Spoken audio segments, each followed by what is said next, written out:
There's more to imagine when you listen, so let your imagination soar with Audible. Audible has audio titles from every genre that will inspire you to imagine new worlds, possibilities, and ways of thinking. As an Audible member, you get to choose one title a month to keep from their entire catalog. Enjoy an exciting reawakening of a beloved classic with the Audible original David Copperfield by Charles Dickens, produced by Academy Award-winning director Sam Mendes, starring Ncuti Gatwa, Helena Bonham Carter, and Theo James. This adaptation breathes new life into a familiar tale.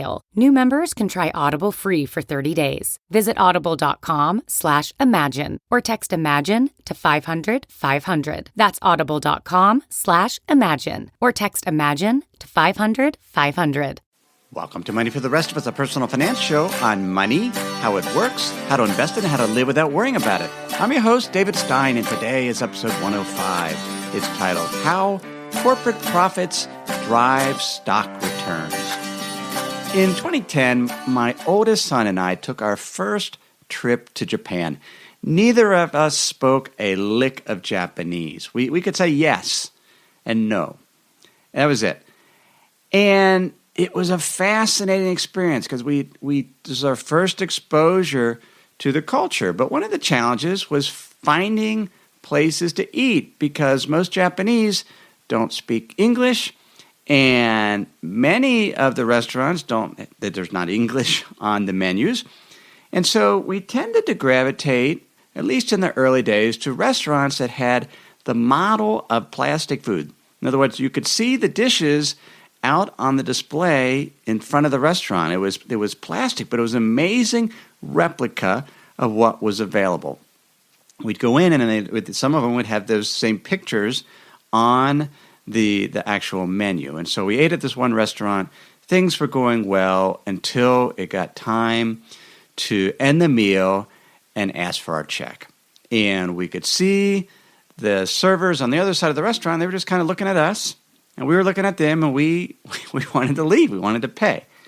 We had read in a guidebook that if you do your index fingers in a cross, that will allow that will notify people that you're ready for the check. But it was kind of an odd gesture, and so I made Cam to do it first. He puts up his fingers, he crosses, and the servers still stare at us. And so I do it, and I do it even more. I kind of raise my hand and make my little X, and they still didn't come. And it's almost like they were trying not to laugh, but we're here making these X's at them. And finally, for whatever reason, they came over, and we tried to communicate that we would like the check. And she pointed to it that it was in the basket on the side of the table, just sitting there, been there the whole time. The point of the story is when you get into new situations and you're learning new things, you invariably look stupid. You look stupid when you're learning a new language. You look stupid when you're learning a new topic. I remember my first interview.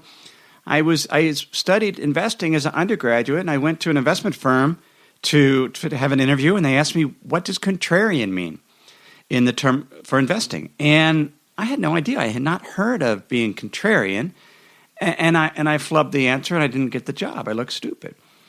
Well, in the quest to not look stupid, when it comes to investing, I've always tried to get to the root of things, not just investing, but all topics.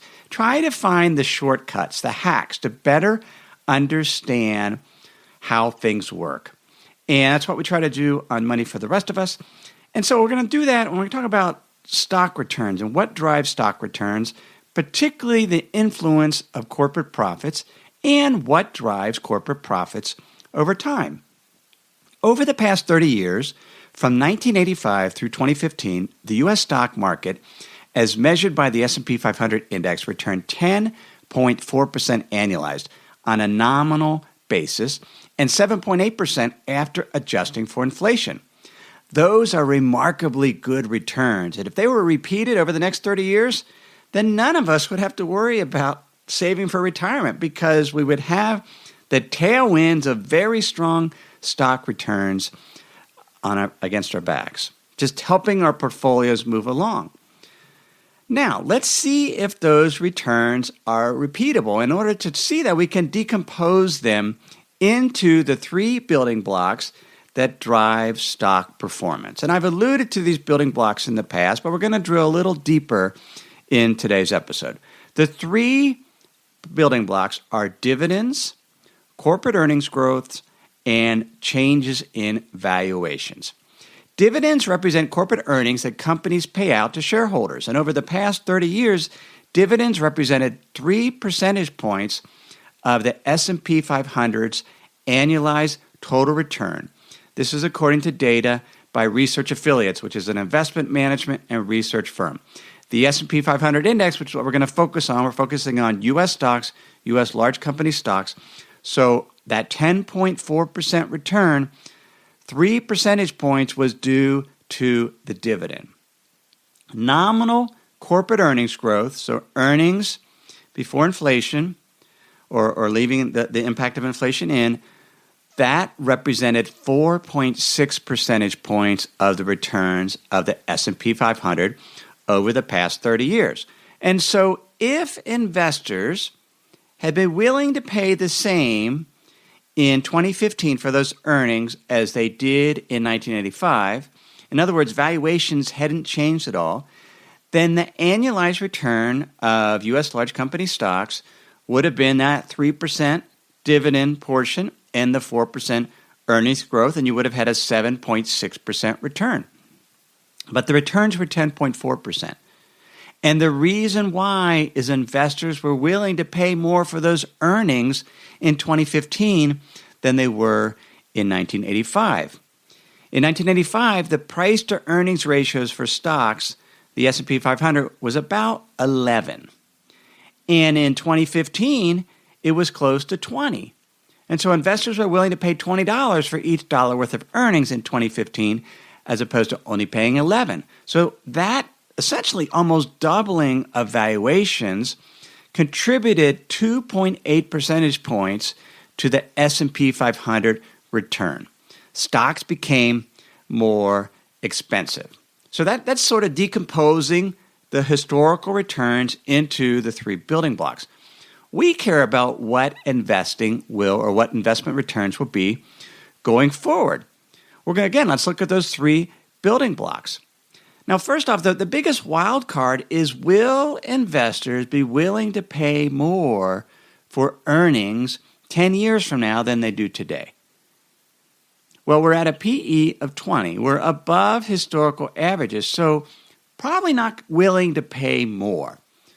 Quite likely willing to pay less, but we don't know. So we're going to simplify things and say investors will be willing to pay the same 10 years from now than they are today, so valuations will not increase. And so the two building blocks in that will drive performance are dividends and corporate profit growth. Now, the dividend component, in order to forecast going forward, and we're going to use a 10-year period of time, is pretty straightforward. The S&P 500's current dividend yield is about 2.1%. So that suggests dividends will contribute about 2.1 percentage points to U.S. stock returns over the next decade. That leaves us next building block, which is corporate earnings growth. And over the long term, annual real corporate earnings growth has tended to track, and by real corporate earnings growth, this is corporate earnings growth net of inflation.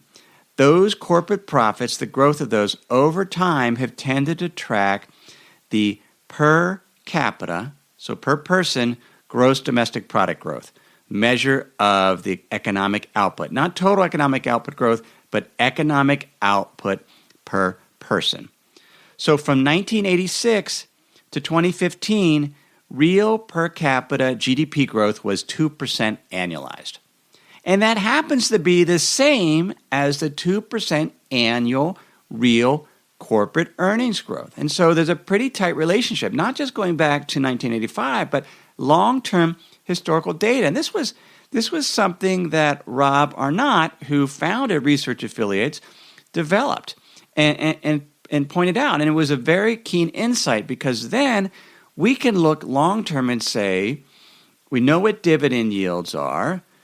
what should we assume for corporate profit growth? And generally, we would assume whatever we believe the economy will grow on a per capita basis. So in terms of nominal corporate profit growth, it would be nominal per capita GDP growth. So where are we today? It's been 2% since 1985, annualized growth. But since the end of the Great Recession in 2009, real annualized growth in per capita GDP has only been 1.3%, much slower than previous economic recoveries. So if corporate earnings grow at the pace they've done over the past 20 years, 2% real, and then if we adjust for inflation, let's assume 2.6% annual inflation, which is in line with what it's been over the past 20 years, that would mean 4.6% earnings growth plus 2.1% dividends, or in terms of the dividend yields, and that would get us a 6.7% annualized return nominal over the next 10 years for U.S. stocks. If real corporate earnings growth is only 1.3%, as it has been since the end of the Great Recession, we use the same inflation assumption, then returns will be 6% annualized, would be the 2.1% dividend yield plus 1.3% real corporate earnings growth and 2.6% inflation. Now, both of those assumptions assume that valuations will stay the same, that valuations will not get cheaper. Investors are willing to pay less for stocks because the corporate earnings growth is slower. If investors are willing to pay less or want to pay less, then returns over the next decade will be much lower. Now, the challenge with corporate earnings growth or estimating it is it's not static from year to year. It tends to be quite volatile. Since the end of the Great Recession, nominal S&P earnings have grown at a 12% annualized rate according to FactSet, but it has slowed markedly over the past couple of years. FactSet reports overall S&P earnings grew only 0.5% in the calendar year ending 2015 compared to the year prior. And on a per-share basis, S&P 500 earnings in the fourth quarter of 2015 declined 4.2% from Q4 2014. Now, while much of the earnings decline can be attributed to falling oil prices as energy companies' earnings got crushed, only 3 out of 10 S&P 500 sectors posted positive earnings growth in the fourth quarter.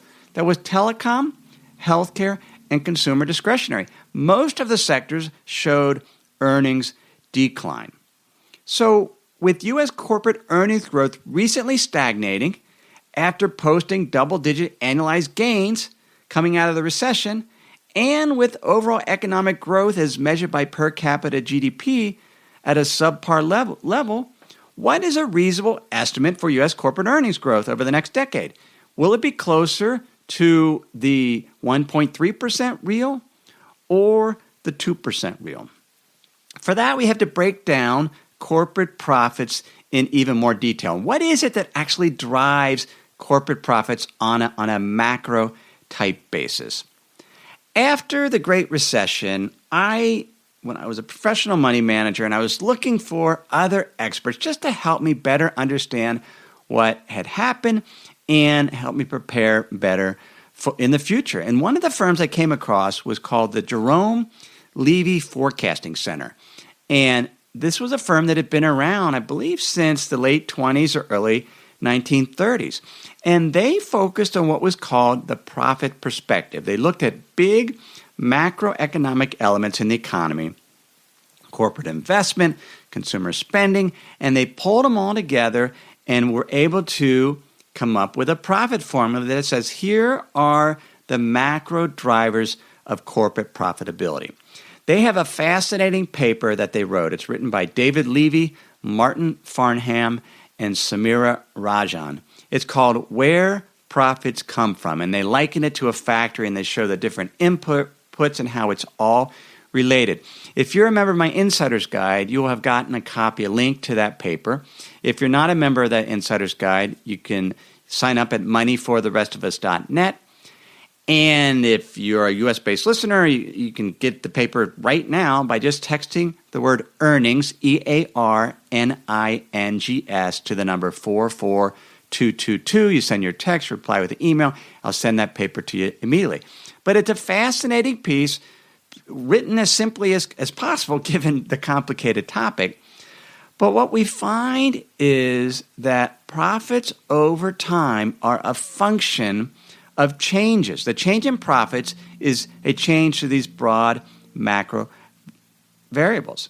Last episode, I talked about how every dollar spent is some corporate company's earnings. So when I go out and I buy groceries from the grocery store, that the dollar I spend is that particular store's earnings. When another company buys something from another business, they're essentially earnings. And so when we look at what are the primary drivers of corporate profitability or the change in corporate profitability, the main driver is corporate investment.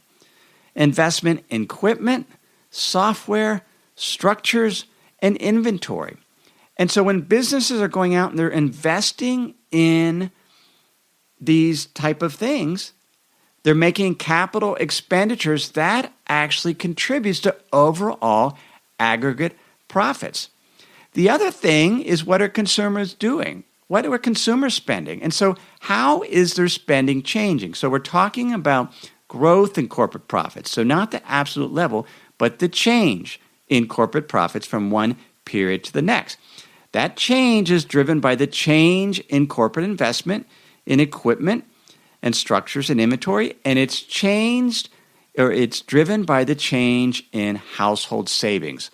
If the household savings rate goes up from one period to the next, that means corporate profits will go down because, all things being equal, households are spending less money buying things that influences corporate profits. And so we can look at, and it talks again about this paper, it's a pretty good analogy, the change in household savings.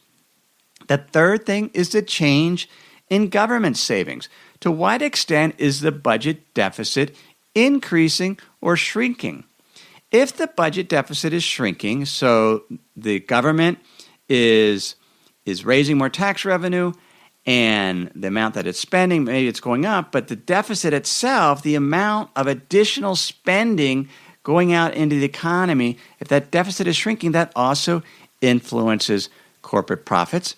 And finally, the change in the trade deficit. If the trade deficit is increasing, that means more business and household spending is benefiting foreign corporations. So that's impacting the corporate profits of domestic businesses. So those are the four drivers: change in corporate investment, change in household savings, change in government savings or the budget deficit, and the change in the trade deficit.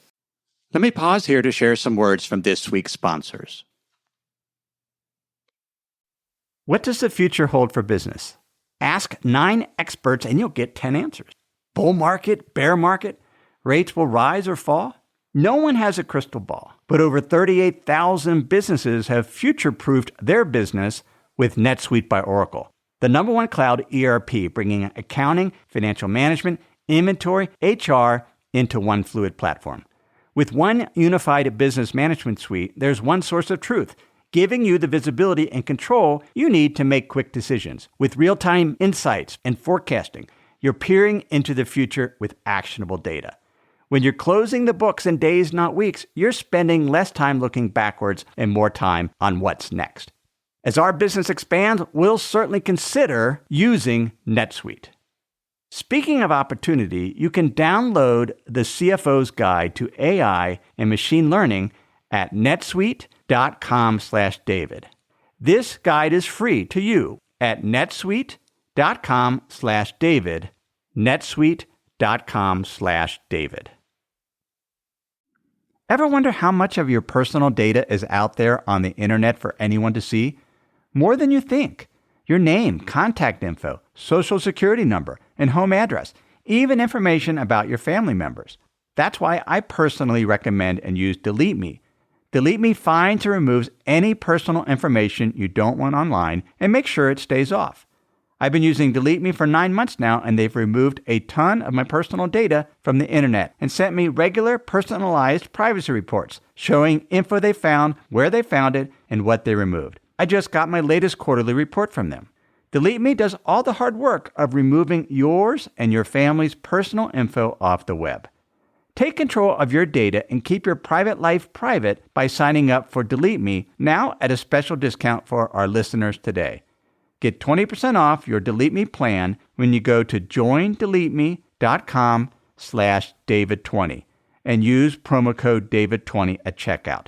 The only way to get 20% off is to go to joindeleteme.com/David20 and enter code David20 at checkout.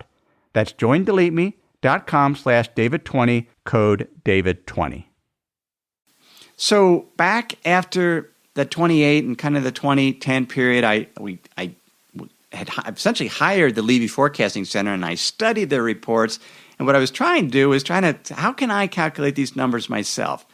And I had these spreadsheets, and I just updated this spreadsheet. I hadn't done it since 2012, trying to look at these major drivers. And what I used was the National Income and Products Account. This is essentially statistical data put together by the Bureau of Economic Analysis, where you can look at how much are businesses investing, what's the change in household savings, what about the change in the budget deficit. So it's a pretty complicated spreadsheet.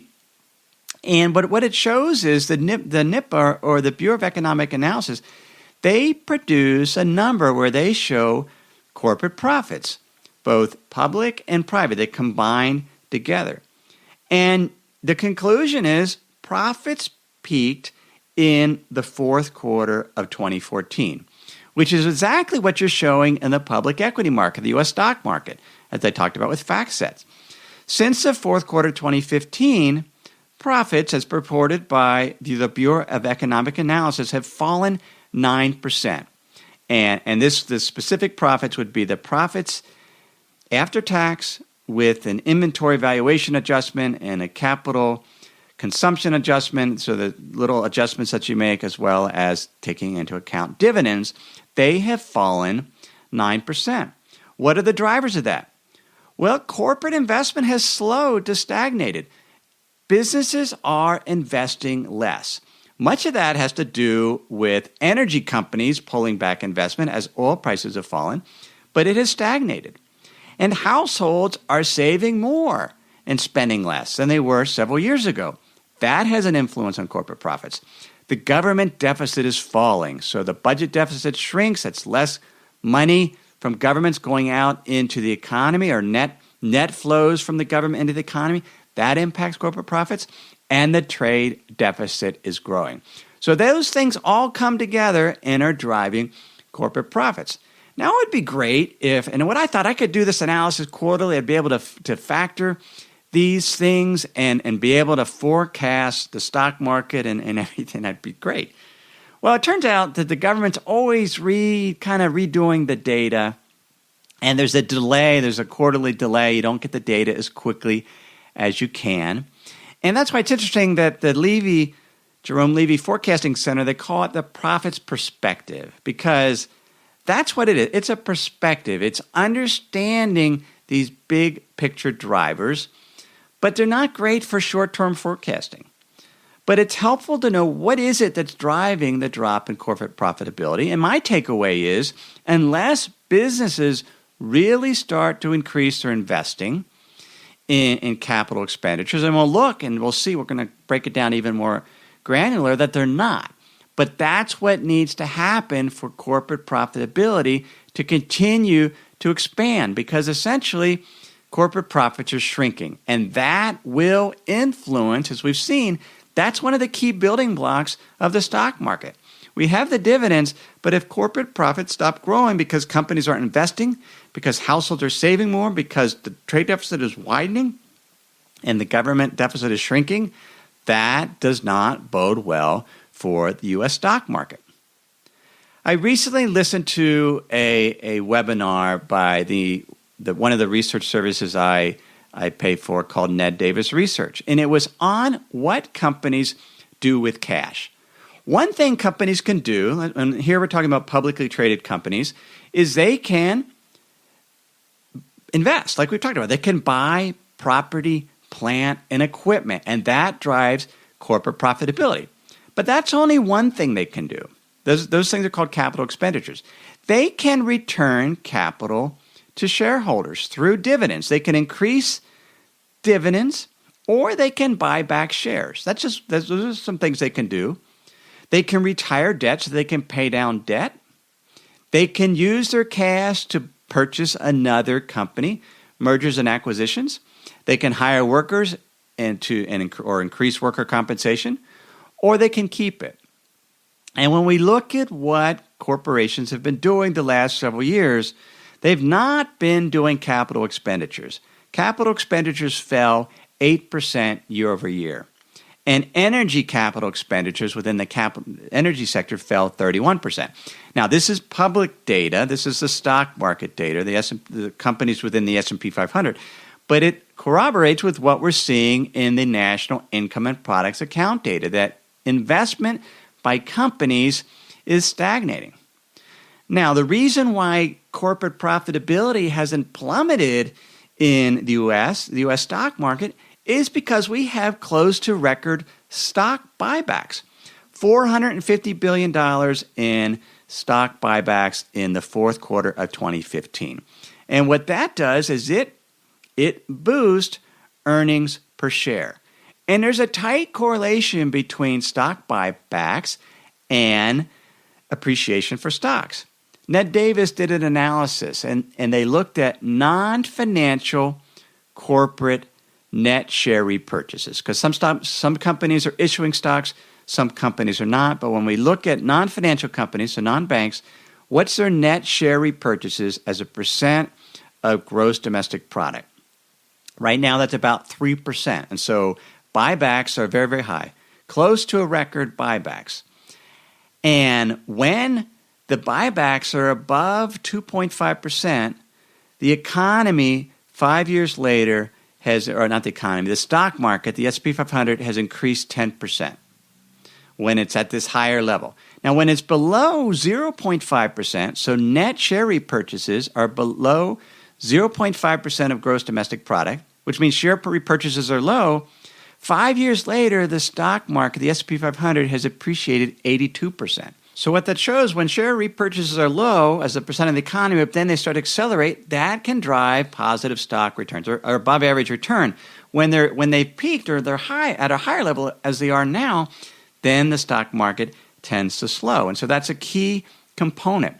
Now, dividends are also at a record. So corporations are using cash to increase their dividends, to pay their dividends. $411 billion of dividends paid in the fourth quarter, according to CompuStat and Ned Davis. 56% of S&P 500 companies have dividends greater than the 10-year Treasury yield. I've mentioned the closest to record stock buybacks. Companies are paying down debt. That has increased. In fact, after the financial crisis, the amount of debt, companies went out and borrowed a lot, but now they're paying down the debt. That reduces future profitability. We've had record M&A activity, so companies are trying to expand or increase profitability by buying other companies and then reducing costs. But as they reduce costs, that might help that particular company, but then they're spending less in terms of the economy. So M&A activity does not help overall corporate profitability for the overall stock market. I've mentioned how capital expenditures have fallen 8%. And that doesn't help corporate profits. But the final thing that corporations could do is they can just keep the cash on their balance sheet and do nothing. And companies' cash balances have been increasing. U.S. companies have $4.2 trillion of cash on their balance sheet. So let's summarize where we are. We've looked at the building blocks that drive stock returns. You have the dividend yield or the dividends. You have corporate profit growth. And you have the change in valuations. We've looked at, on a broad macro basis, the things that drive corporate profits. Corporate investments, the change in household savings, the change in the government budget deficit, and the change in the trade deficit. Those drive broad macro profitability, and we've seen that profits are starting to stagnate because investment has stagnated. And because the savings, household savings is going up, the trade deficit is expanding, and the budget deficit is shrinking. We've looked at things individual corporations can do in terms of their individual profitability. Certainly, buying back shares increases earnings per share, increases their per share profitability. But long term, what's going to drive corporate profitability in aggregate is if companies increase their capital expenditures. And on that token, they're not.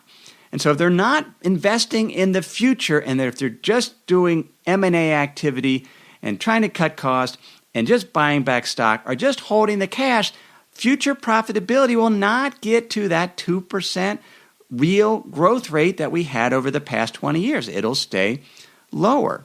What do we do about that? Well, first, we can invest outside of the U.S., areas where profit growth is higher, where sales are increasing. The developed market outside of the U.S., Europe, and Asia has higher sales growth and has had higher profit growth recently. So that's an area. We can invest in emerging markets. Now, emerging markets is interesting because there the valuations are much less expensive than U.S. stock market, but profits have struggled recently because some emerging markets such as Brazil are in recession. But there's an area where as profits rebound, you have a tailwind of more attractive valuations. We can have other portfolio drivers, not just stocks and not just bonds. On the Money for the Rest of Us Hub, I've put together model portfolios for conservative, moderate, and more aggressive investors. It comprises of 10 holdings, 7 exchange-traded funds, 1 exchange-traded note, and 2 mutual funds. And in those model portfolios, they're underweight the U.S. stock market, they're overweight emerging markets and other developed markets, but they also have other portfolio drivers such as master limited partnerships, real estate investment trust, bank loans, some non-investment grade bonds, and there you can broaden out and diversify. But ultimately, we can't have a U.S.-centric portfolio because here the profit drivers suggest profit growth going forward is going to be lower, and that will mean lower returns for the stock market than we've had over the past 20 years. Now, will valuations change? We don't know. But that's ultimately is the takeaway, is things look a little worrisome for U.S. corporate profit growth unless they start increasing their investment in terms of their capital expenditures. You can get show notes for this episode at moneyfortherestofus.net. I encourage you to read the What Drives Profit paper. You can get that by signing up for my Insider's Guide, or if you are, well, you can go to moneyfortherestofus.net and it'll be in the show notes, so you can download it there. But if you want to get it immediately, if you're out in the car, just text the word earnings to the number 44222. If you'd like to get more information on these model portfolios that I have on the Money for the Rest of Us Hub, you can get more information for that at moneyfortherestofushub.com. Everything I've shared with you in this episode has been for general education only. I've not considered your specific risk profile. I've not provided investment advice, simply general education on money, investing, and the economy. Have a great week.